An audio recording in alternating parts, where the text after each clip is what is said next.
Hey Parkcrest, Jared here. As I stated in our services last week that I wanted to make sure that we all can stay abreast on how the situation with COVID-19 was unfolding and be prepared to make necessary changes. Yesterday morning, everybody awoke to a new reality that our world has drastically changed, at least for the next few months. Large events have been canceled, everything from the NCAA to the NBA, and increasingly churches in the U.S. are being asked to, hey, maybe you should hold off of your public gatherings. There was a New York Times article that said the coronavirus is increasingly disrupting religious life across the United States. In our own state, Governor Newsom issued a press release establishing new guidelines in an effort to slow down the spread of COVID-19. Non-essential gatherings must be limited to 250 people. And in Long Beach, our health officer, Dr. Anissa Davis, she signed a declaration that prohibits all large-scale events in the city.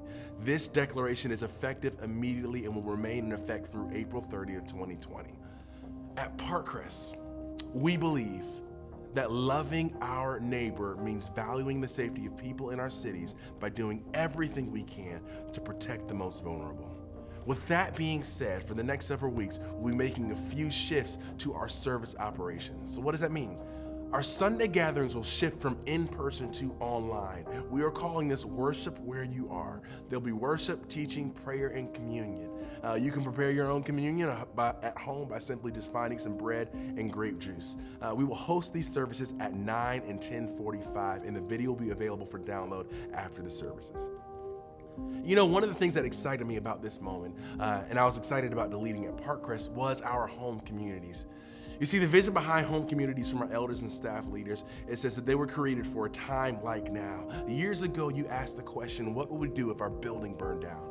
How would we continue to grow if there was no place to gather? Well, the early church had a response in Acts chapter 2, beginning in verse 42, and it says this: they devoted themselves to the apostles' teaching and to fellowship, to the breaking of bread and to prayer. Everyone was filled with awe at the many wonders and signs performed by the apostles. All the believers were together and had everything in common. They sold property and possessions to give anyone who had in need. Every day, they continued to meet together in the temple courts. They broke bread in their homes and ate together with glad and sincere hearts, praising God and enjoying the favor of all people. And the Lord added to their number daily those who were being saved. You see, in the midst of disruption, we have an opportunity to either back out or lean in. I want to challenge us to lean in. Just like the early church, they met in homes. We can meet in our home communities, and God can grow us through that. So what does that mean? You see, this temporary inconvenience will give us a chance to be salt and light in new and innovative ways, and we can love our city. You see, we're going to show love to our city in 3 ways. We're going to show love through sacrifice. You see, we sacrifice our servants' preference to partner with the city to slow down the spread of this virus.